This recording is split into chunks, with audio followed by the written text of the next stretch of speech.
Magandang umaga po sa inyong lahat. So magluluto tayo ngayon ng adobong pork o pork adobo. So ngayon, umpisahan natin siya sa pamamagitan ng pagmamarinade po. So sa pagmamarinade, ang kakailanganin lang natin ay ating pork. Ito po, kahit anong part po ng pork na gusto nyo, kung anong preference niyo po pwede. And then ito po, mga 7 cloves of garlic. And then meron din tayo ditong peppercorn. And gagamit din tayo dito ng toyo at suka. Okay, so ang unang gagawin, so pag nahugasan na yung karne, so i-marinate natin siya sa toyo. Ayan. So yung toyo, ito po ay 4 tablespoon. So 4. Ayan. 1,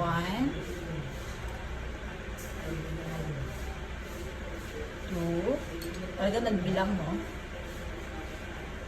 3, 4. Ayan.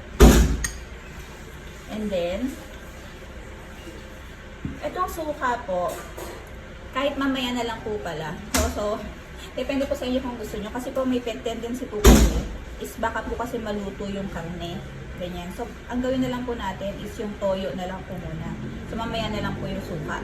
So, ngayon, ilalagay lang din po natin yung ating garlic. Ayan po, crushed garlic. Ayan. And then, yung ating peppercorn.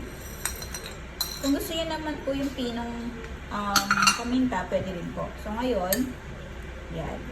Halo lang natin siya para ma-marinate na natin siya. Yung pag-marinate po, pwede po siya, kung nagmamadali po kayo, pwede na yung 1 hour. Pero, mas maganda po talaga dito is, kung within the day, 3 hours po. Ayan, 3 hours. Pwede na po yun. 1 to 3 hours, pwede po siya. Ayan.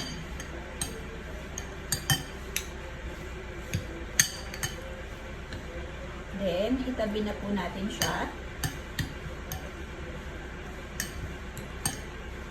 Make sure lang po na na-coat po lahat ng toyo, yung ating pork.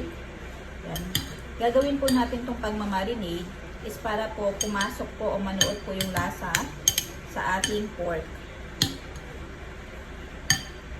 Yan. And then set aside po muna natin siya. Yan. Pwede nyo po siyang takpan ng ano nga bang tawag dito? Ano ba yun? Nakalimutan ko na. Ayan.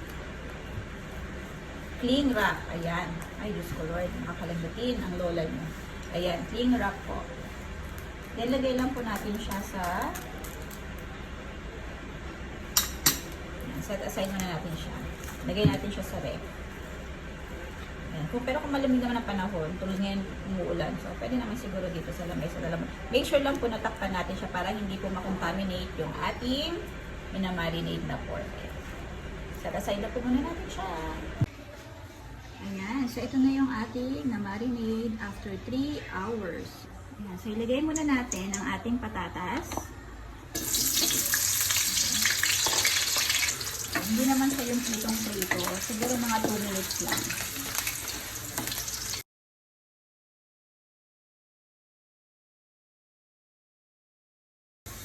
Ayan. Pwede na yung ating patatas.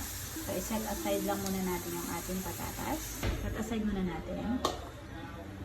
Ngayon, is, isusunod natin ay, ito yung ating kaninang marinade. So, isa-isa na muna natin siya i-deep fry.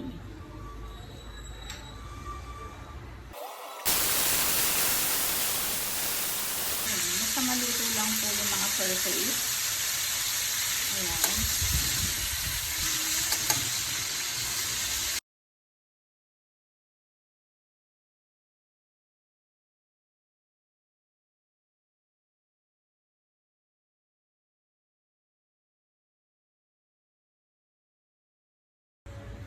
Ayan. So, bali, binawasan lang po natin yung oil. So, ibalik na po natin ulit yung ating mga na-fry na pork. Ayan. Kasi hindi rin masarap kung siya ay mamantika. So, ayaw din po natin yun.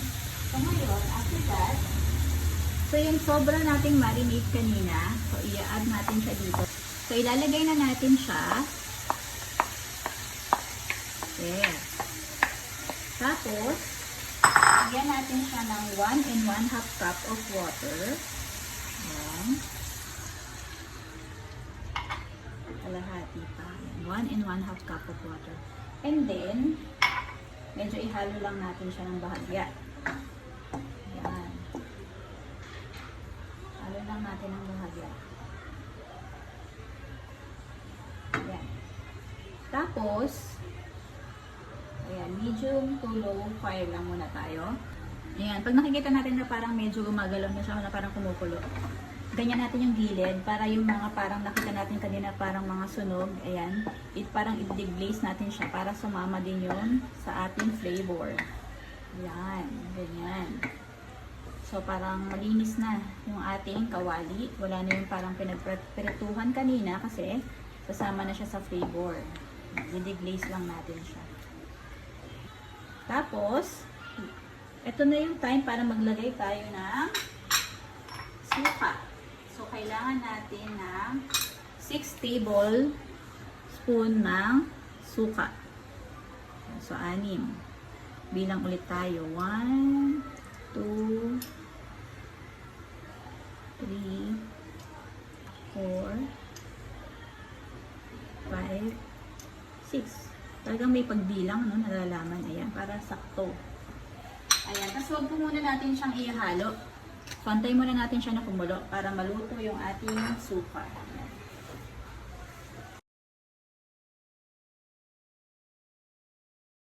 And then, kapag kumukulo na siya, lagay na natin yung ating 3 pirasong bay leaves o yung dahon ng laurel. Ayan.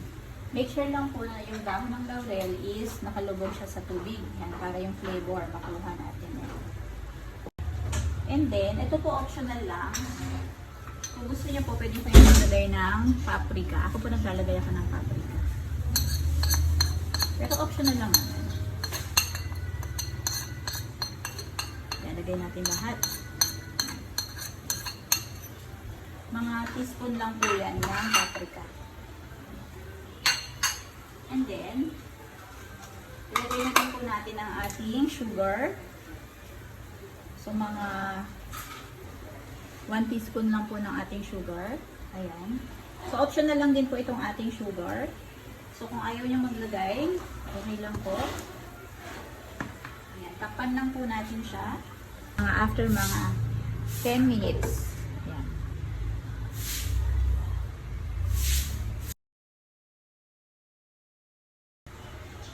Ayan. So, open na natin siya. Oh, medyo nag-reduce na yung ating. Add na natin ang ating patatas. Ito po yung naprito kanina. Ayan. Halo lang natin. At this point, pwede na natin siyang tikman. Ayan. Tikman muna natin para ma-adjust natin ang ating. Tikman natin. Okay na siya, pero lagyan natin ng konting salt. Natin ng konting salt. And lagyan din po natin siya ng isang sachet ng oyster sauce. Ayan. Ayan. Halo natin. Sarap. And then, sa akin po kasi sa adobo, masarap po yung medyo maasim-asim. Yan, yung naghahalo yung asim sa alat. May iba naman gusto nila yung medyo may tamis. Yan, so nasa sa inyo po yan. So ito po, optional naman po yung sugar ng kanina. So ngayon, lagyan lang po natin ng half teaspoon pa. Yan, kasi yung mga bata gusto nila medyo matamis. So lagyan natin ng konti lang. Yan. Then, halo natin. Yan. Very tender na yung ating pork. Yung gamit ko po dito is yung pork lomo. Yan, para malambot lang siya. Sarap. Yan, so yung point na to, hindi ko na po yan tinatakpan. Ganyan na lang po siya. And ito na rin po yung time para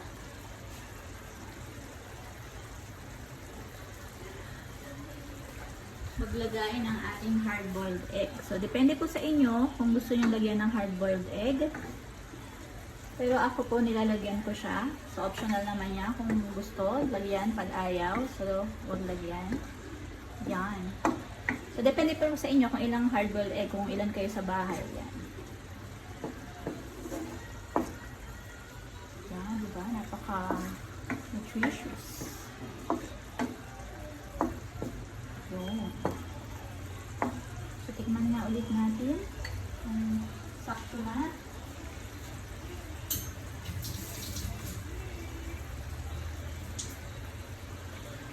Tikman natin mga kapatid, kapamilya, kapuso. Yung sabaw, ang sarap. Sarap ng sabaw. Hindi ko pa titikman, pero parang amoy parang sarap niya. Tikman natin.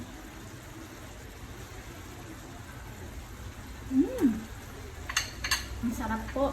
Sobrang sarap. Yan.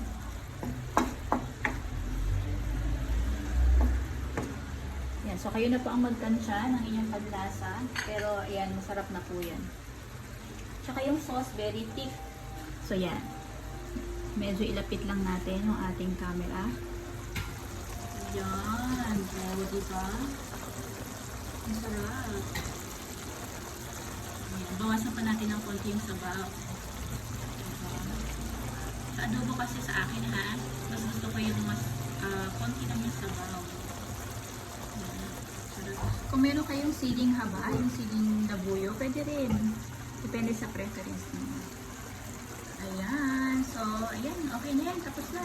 So, ito na po ang ating adobong pork.